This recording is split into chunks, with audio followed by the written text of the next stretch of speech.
How's it going, guys? Mike Murtis from Gamer Logic, and this is a video response to Sandamtod's video about what is your least favorite video game system. And I actually found out about this video through Sega CD Universe, Vampire Mike from over there. I'd watched this video, I saw it pop up on his feed, thought it was a good discussion, and then went to Sandamtod and checked out his original video and thought, you know what, this is a cool discussion topic for me, so I figured I'd throw my hat into it.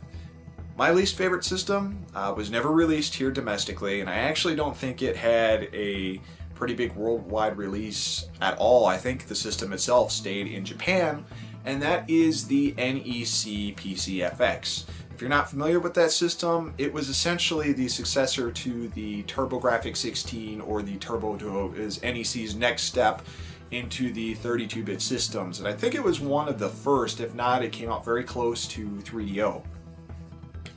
Now, the reason I picked this system up was because I was on a TurboGrafx-CD Turbo Duo kick. I never had a TurboGrafx-CD when I was a kid, so when I acquired one, I loved all the games I was playing on it. It was a great system, and when I got a Turbo Duo, I enjoyed games like Castlevania, Rondo of Blood. I always enjoyed that game. That was one of the main reasons I picked it up. But of course, there were other games that came out for it, like Lords of Thunder and Riot Zone, and just a whole bunch of stuff that was a lot of fun. So I was on this PC Engine NEC kick, and I decided I want to pick up a PCFX.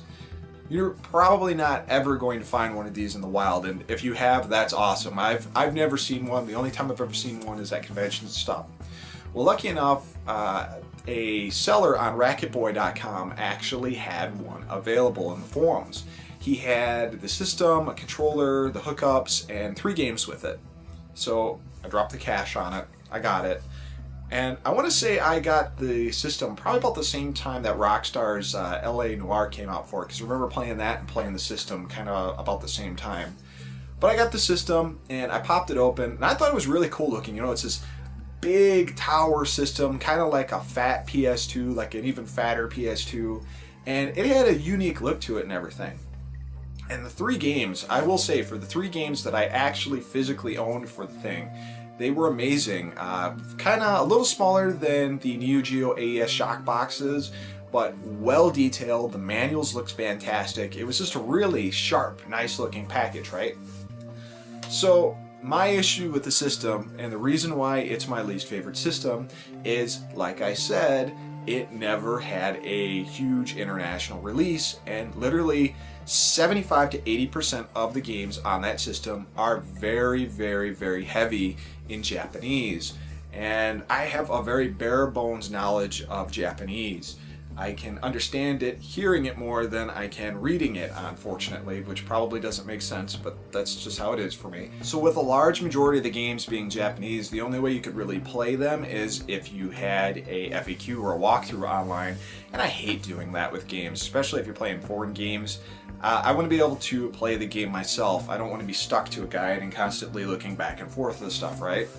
So the one other nice thing about the system that was kind of handy and really helpful in my decision of finally getting rid of the system was the fact that it had no copy protection for the discs, and I was able to get hold of a entire image list, entire image catalog of all the PCFX games, and I downloaded all of them and I played most of them. And again, heavy Japanese text, not really enjoyable. Some of them were dating sims and other stuff.